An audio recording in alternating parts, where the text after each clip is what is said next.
Assalamualaikum warahmatullahi wabarakatuh. Salam Bapak Denny Sutagi selaku dosen mata kuliah Foundation of Artificial Intelligence.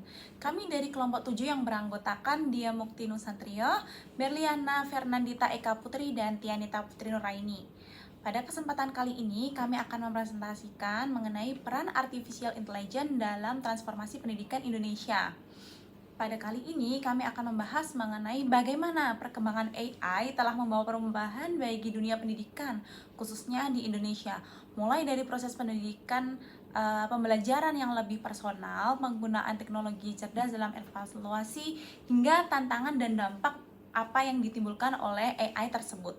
Yang pertama adalah latar belakang. Saat ini pendidikan Indonesia sedang mengalami transformasi, terutama dengan hadirnya teknologi artificial intelligence atau AI.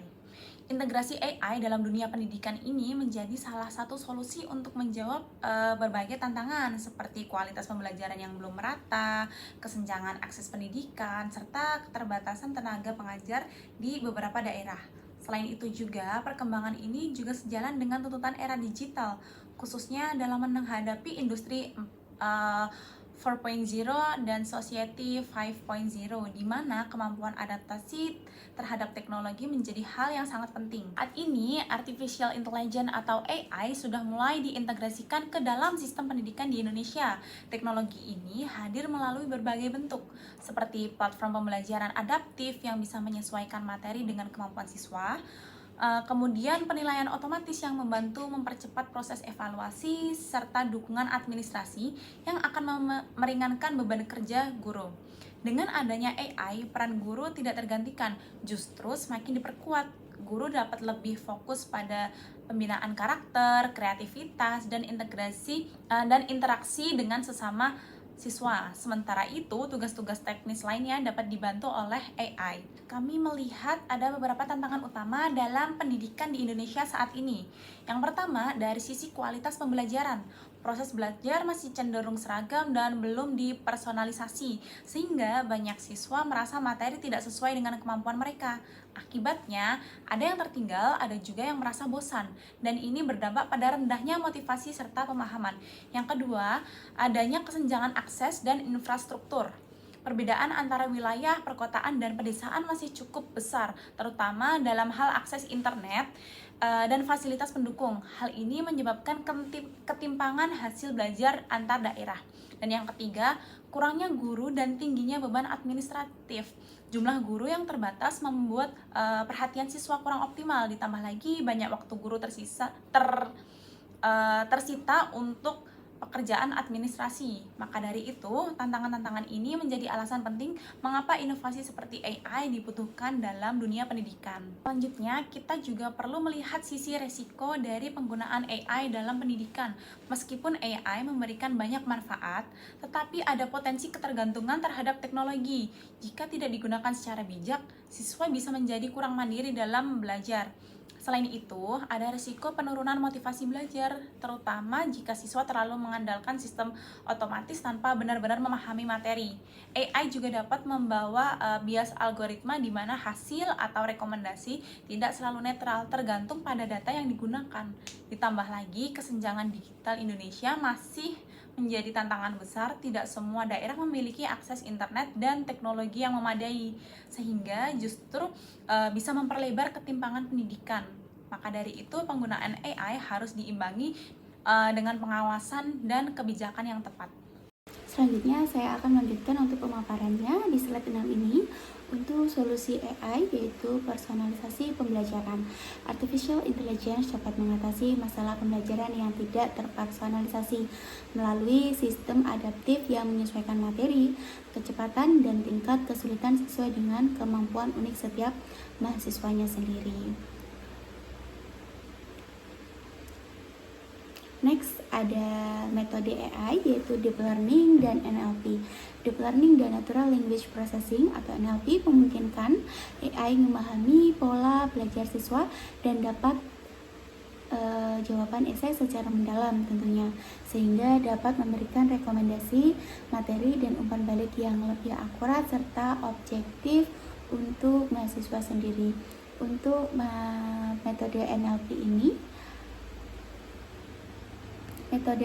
sendiri terdapat 3 ya untuk rangkaiannya, yaitu analisis sintaksis, analisis semantik, dan sentimen analisis. Yaitu untuk penerapan NLP sendiri dalam smart class bisa melalui automate essay scoring, virtual assistant atau chatbot, dan language translation dan accessibility.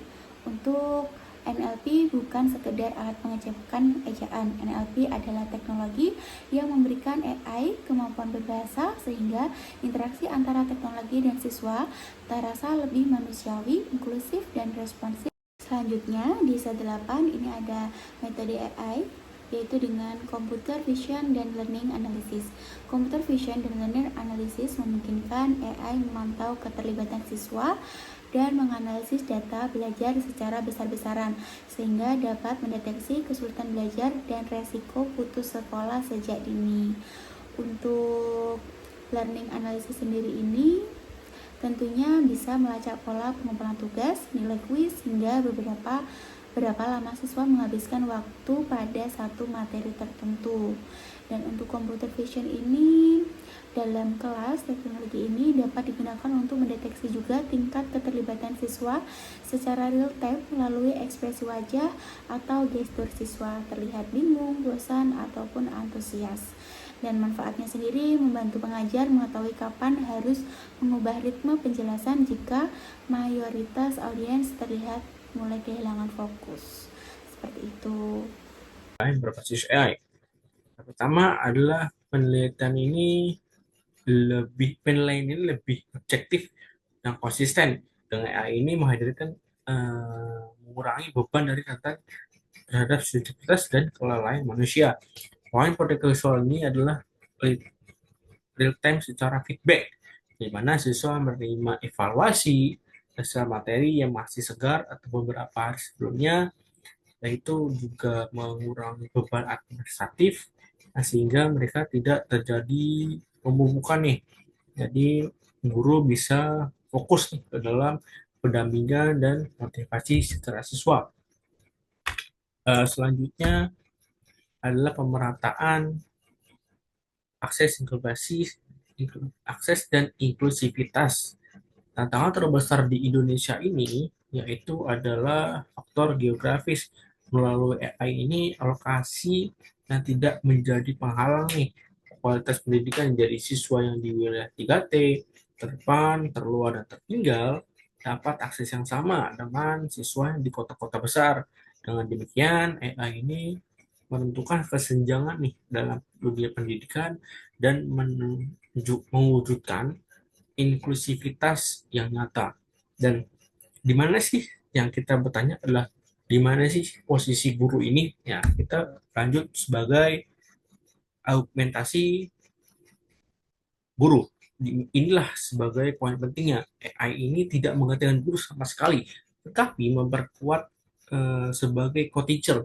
AI ini berfungsi sebagai asisten yang cukup cerdas ya menangani tugas administratif dan juga pertanyaan teknis secara berulang. Dengan begitu guru dapat kembali fokus nih, padahal tidak bisa digantikan oleh AI seperti empati, bimbingan moral, atau pembentukan karakter. Sederhananya AI ini mengolah data dan guru nih bentuk jiwa atau perilaku. Dengan sinergi inilah menciptakan sebuah dampak yang nyata dalam di dunia pendidikan. Selanjutnya adalah manfaat dampak dan dampak dalam penerapan AI.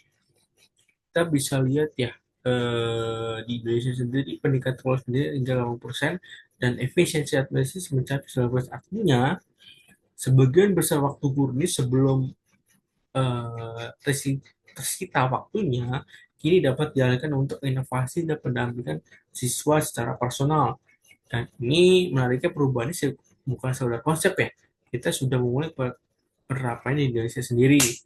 Dan kita bisa kasih contoh adalah platform Ruang Guru dan Genius ya, yang waktu itu masih beroperasi dan telah menunjukkan bagaimana AI ini dapat meningkatkan motivasi dan efektivitas dari belajar siswa tersebut. Kedepannya melalui kurikulum yang berjalan langsung, pemerintah mulai integrasikan literasi AI sebagai kompetensi dasar. Tujuannya adalah menjadi generasi muda Indonesia sebagai pelaku utama dalam era digital, bukan sekedar pengguna. Nah, kita bisa evaluasi bahwa implementasi sekarang ini sudah digunakan ya, digunakan siswa, kemudian tantangan kebutuhan pengembangan agar sebagai alat bantu yang berkompeten. Dan kita bisa kasih kesimpulan adalah ada 4 pilar ya menjadi poin utama, yaitu sinergi. Guru tetap menjadi sebuah pusat pembelajaran yang didukung oleh AI. Yang kedua, infrastruktur, di mana akses internet ini merata ya dari seluruh negeri atau seluruh wilayah. Ketika ada regulasi, di mana perlindungan data siswa ini harus sebagai prioritas utama nih. Yang keempat adalah pelatihan, di mana caranya siswa ini ditingkatkan literasi AI ini dan juga pendidik secara berkelanjutan. Dan pada akhirnya AI ini bukan sebuah alat, tapi sebagai perubahan yang besar bagi peradaban. Selanjutnya, kami akan menjawab pertanyaan diskusi. Yang pertama, apa tantangan terbesar dalam penerapan AI di bidang pendidikan dan bagaimana kelompok kami melihat solusi untuk mengatasi dari tantangan tersebut?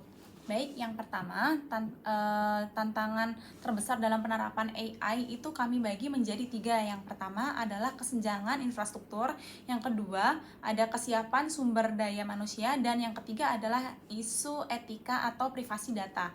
Yang pertama, kesenjangan infrastruktur teknologi ini masih menjadi hambatan yang sangat besar karena khususnya di daerah terpencil tidak semua sekolah memiliki akses internet yang baik. Lalu yang kedua adalah kesiapan tenaga pendidik, itu juga sangat penting karena nyatanya masih banyak guru yang belum memiliki literasi digital yang baik dan juga masih belum memiliki pemahaman mengenai AI dengan baik. Lalu yang ketiga adalah terdapat resiko etika dari privacy data karena AI ini akan mengambil data-data dari siswa. Dari itu apabila dari gurunya sendiri belum memiliki literasi yang baik, maka ini akan rawan terjadinya kebocoran data. Dari sudut pandang kelompok kami, solusinya yang pertama adalah pemerintah dan institusi pendidikan perlu memeratakan infrastruktur digital seperti penyediaan akses internet yang lebih merata di seluruh wilayah Indonesia. Yang kedua, diperlukan adanya program pelatihan dan pengembangan kompetensi guru secara berkelanjutan sehingga guru memiliki sertifikasi kompetensi mengenai literasi digital atau AI. Yang ketiga, penting untuk menerapkan regulasi yang jelas terkait keamanan data-data dari siswa. Selain itu, implementasi AI sebaiknya dilakukan secara bertahap dan kontekstual, disesuaikan dengan kebutuhan dan kesiapan dari masing-masing institusi pendidikan. Baik, sebagai kesimpulannya, meskipun AI memiliki potensi besar dalam mentransformasikan pendidikan, namun keberhasilannya itu masih sangat tergantung dari kesiapan sumber daya manusianya serta regulasi yang telah dibikin oleh pihak pemerintah seperti itu. Untuk bahan diskusi dari pemaparan penjelasan kelompok kami, untuk itu saya akan menjawab pertanyaan bagaimana penerapan AI di bidang pendidikan dapat mempengaruhi masa depan baik secara positif maupun negatif. Tentunya untuk dampak positif sendiri bisa secara personalisasi, bisa membawa dan menyesuaikan kecepatan tiap individu dan efisiensi waktu. Tentunya otomatisasi tugas administrasi bisa menghemat waktu pelajar dan membantu siswa berkebutuhan khusus melalui fitur aksesibilitas, yaitu suara atau teks, suara ke teks ataupun yang lainnya. Untuk dampak negatifnya sendiri, resiko plagiarisme dan penurunan kemampuan berpikir kritis secara mandiri, dan kesenjangan ketimpangan kualitas pendidikan akibat akses teknologi yang tidak merata. Dan untuk privasinya sendiri, resiko keamanan dapat dibocorkan, yaitu data pribadi siswa yang dikelola oleh sistem digital. Dan kesimpulan atau solusinya yaitu intinya AI bukan pengganti guru, melainkan asisten strategis yang fokus masa depan adalah kolaborasi. AI menangani data, manusia fokus pada etika, kreativitas, dan empati. Seperti itu, gunakan analogi bahwa AI adalah kompas, bukan kendaraan yang bisa menunjukkan arah, tapi manusialah yang tetap memegang kendali untuk sampai ke tujuan. Diskusi dari pertanyaannya. Jika Anda mau diberi kesempatan untuk mengepas teknologi AI, inovasi apa yang Anda lakukan dan apa alasannya dan manfaatnya? Saya akan memberikan sebuah ide platform di mana belajar ini dirancang sebagai petualangan dengan alur konflik dan resolusi. Jadi sistem ini setiap siswanya menjadi tokoh utama dalam ceritanya sendiri. Dan dengan demikian juga seperti mata pelajaran matematika bisa kita alokasinya sebagai macam masalah dan juga sejarah menjadi pengalaman mengambil keputusan seperti tokoh-tokoh yang diceritakan ataupun yang dipelajari, lalu melihat konsekuensinya. AI ini berperan sebagai narator yang cukup pintar mengamati cara berpikir, kemudian titik kesalahan dan tingkat tantangan setiap siswa. Kemudian ini menjadi pengembangan alur cerita sesuai dengan kemampuan dan minat mereka. Unik, mungkin ini menjadi unik ya, karena belajar ini disatukan dengan perasaan sehingga siswa tidak hanya menguasai secara konsep, tetapi juga merasakan ketegangan, penasarannya, dan juga kelegaan dalam proses belajar.